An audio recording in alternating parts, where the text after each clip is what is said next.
Capítulo 16, parte 5, Filosofia Natural, uma base de fatos. Dos ensinamentos da filosofia natural, quero apenas lembrar ao leitor o que foi dito em algum capítulo anterior, que não há uma parte mais importante na educação das crianças do que o estabelecimento, por meio de sua própria observação, de uma ampla base de fatos visando a um conhecimento científico futuro. Ela deve viver horas diárias ao ar livre e, na medida do possível, no campo. Deve olhar e tocar e ouvir.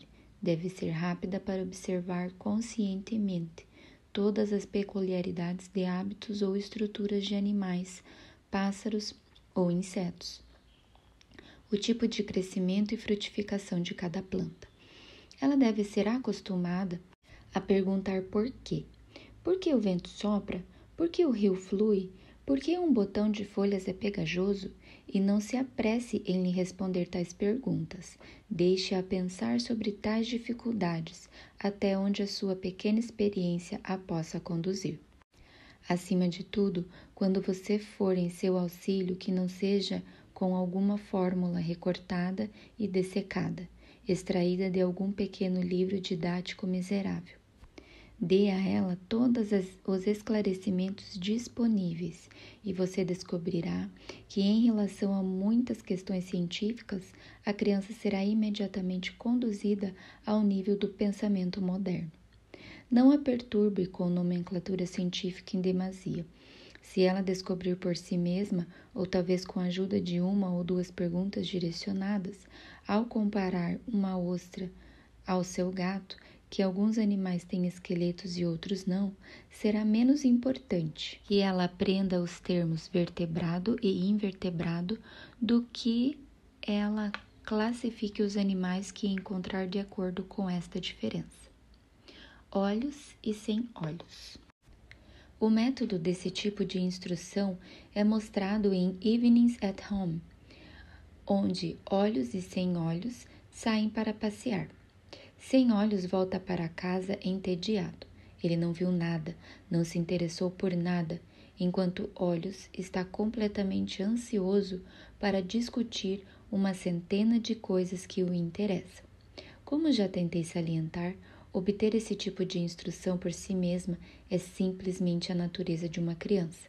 O papel dos pais é proporcionar-lhe oportunidades abundantes e variadas e direcionar as suas observações, de modo que, mesmo conhecendo pouco dos princípios da classificação científica, ela esteja inconscientemente se equipando com os recursos necessários para tal classificação. É desnecessário repetir o que já foi dito sobre este assunto, mas, de fato, o futuro do adulto depende em grande parte da reserva de conhecimento real acumulado pela criança e dos hábitos de observação inteligente por ela adquiridos. Será que você pensa, diz Herbert Spencer, que a rocha arredondada marcada com arranhões paralelos atrai poesia em uma mente ignorante, quanto na mente do geólogo que sabe que sobre ela deslizou uma geleira há 1 milhão de anos? A verdade é que aqueles que nunca entraram em buscas científicas são cegos para a maior parte da poesia que os cerca. Aqueles que durante a juventude não coletaram plantas e insetos não conhecem metade do halo e interesse que veredas e sebes podem assumir. Princípios. Neste contexto, gostaria de recomendar The Sciences, do Sr. Holden. A América tornou conhecido um livro escolar segundo o meu próprio coração. O título The Sciences é ameaçador, mas desde a época dos Cientifics Dialogues, escrito por Joyce, eu não encontrava nada nas mesmas linhas que fizesse uma abordagem tão apropriada da mente sensível e inteligente de uma criança. Isso é o que podemos chamar de um livro de primeira mão. O conhecimento que o autor demonstra dos assuntos tratados foi, é claro, de todo adquirido, mas esse conhecimento foi assimilado de tal maneira que, a partir dele, o Sr. Holden é capaz de escrever livremente tanto em relação ao seu conteúdo quanto em relação aos seus leitores. O livro foi elaborado na forma de conversas entre crianças, conversas simples, sem rodeios. Ele trata de cerca de 300 tópicos: dunas de areia, blocos de gelo, Herculano, dragagem, furacões, ecos, prisma, sino de mergulho, Via Láctea e devo dizer tudo mais. E a incrível habilidade do autor é demonstrada no fato de que não há nada desconexo e nada apressado no tratamento de qualquer tópico, mas cada um se encaixa natural e facilmente sob algum princípio elucidado. Há muitos experimentos simples incluídos que o autor insiste que devem ser relacionados pelas próprias crianças. Vou me atrever a citar uma passagem do excepcionalmente sábio prefácio deste vadimeco para professores. O objetivo do presente volume é apresentar capítulos que sejam lidos na escola ou em casa, que deverão ampliar substancialmente os horizontes dos estudantes americanos no domínio da ciência e as ampliações da ciência às artes e à vida cotidiana. Não se trata em nenhum sentido de um livro didático, embora os princípios fundamentais subjacentes às ciências sejam estabelecidos aqui. Seu principal objetivo é ajudar a criança a entender o mundo material ao seu redor. Ser compreensível às crianças. Entre aspas. Todos os fenômenos naturais são ordenados, são regidos pela lei, não são mágicos. Eles são compreensíveis a alguém. Por que não à própria criança?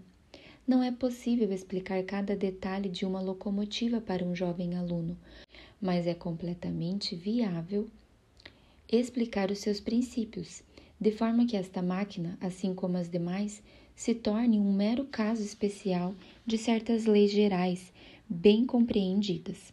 O intuito geral do livro é despertar a imaginação, transmitir conhecimento útil, abrir as portas para a sabedoria. Sua meta especial é estimular a observação e suscitar um interesse vivo e duradouro pelo mundo que nos cerca. As ciências da astronomia, da física, da química, da meteorologia e da fisiografia são tratadas de maneira tão completa e profunda quanto as condições o permitem. E as lições que ensinam são reforçadas, por exemplo, extraídos de coisas familiares e importantes. Na astronomia, por exemplo, enfatiza-se os fenômenos que a criança pode observar e ela recebe instruções quanto ao modo de abordá-los. O surgimento e o estabelecimento das estrelas, as fases da Lua, os usos do telescópio são explicados em palavras simples. O mistério destes e de outros assuntos não é mágico, como a criança supõe a princípio. É para mistérios mais profundos que a sua atenção deve ser dirigida. Meros fenômenos são tratados como casos especiais de leis bastante gerais. O mesmo processo é seguido na exposição das outras ciências.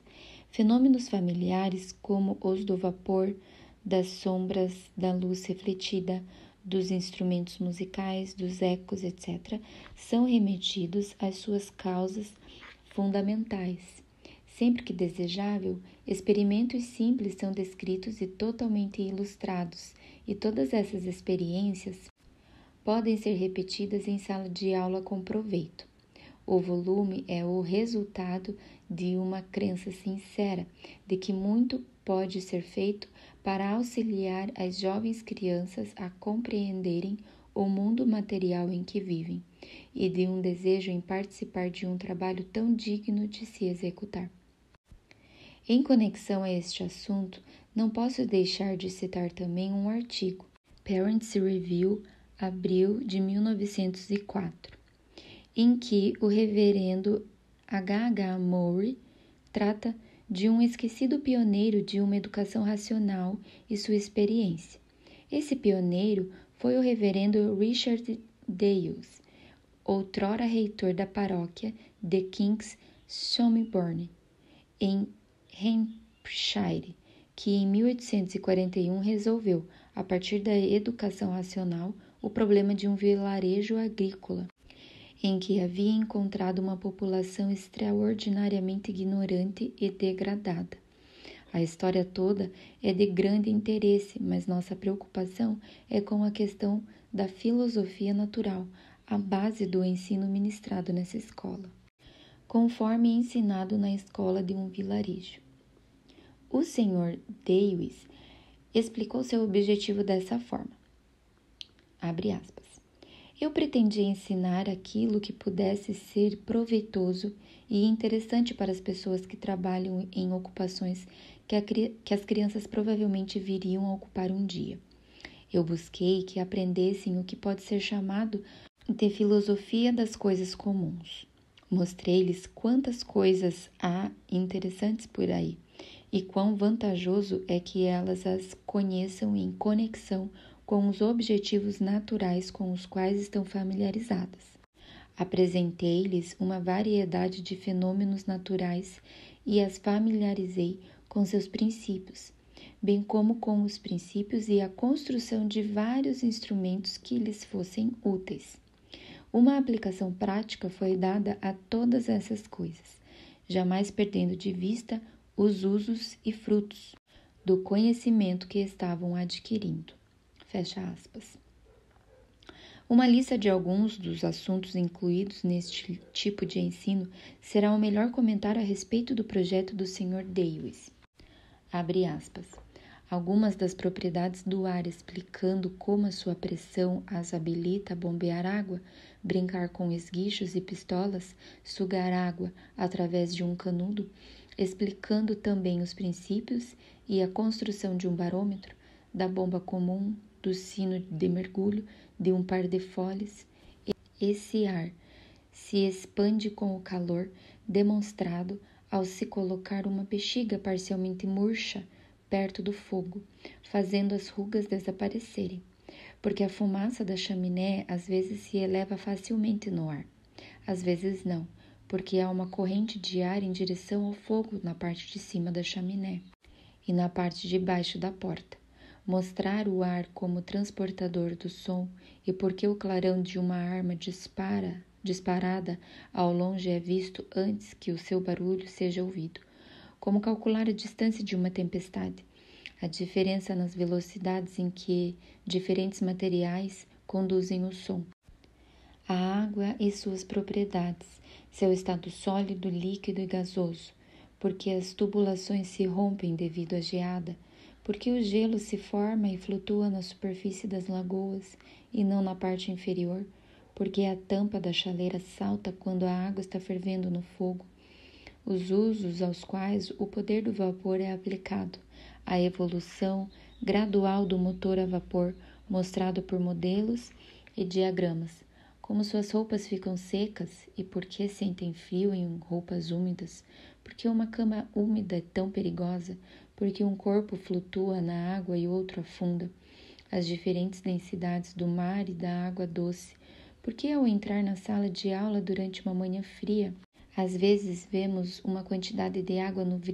vidro das janelas, e porque por dentro e não por fora, porque em um dia gelado a sua respiração é visível como vapor, as substâncias que a água contém em solução e como sua água potável é afetada pelo tipo de solo pelo qual passou, o orvalho, seu valor e as condições necessárias para sua formação, colocar porções iguais de lã seca no cascalho, no vidro e na grama e pesá-las na manhã seguinte, o calor e suas propriedades.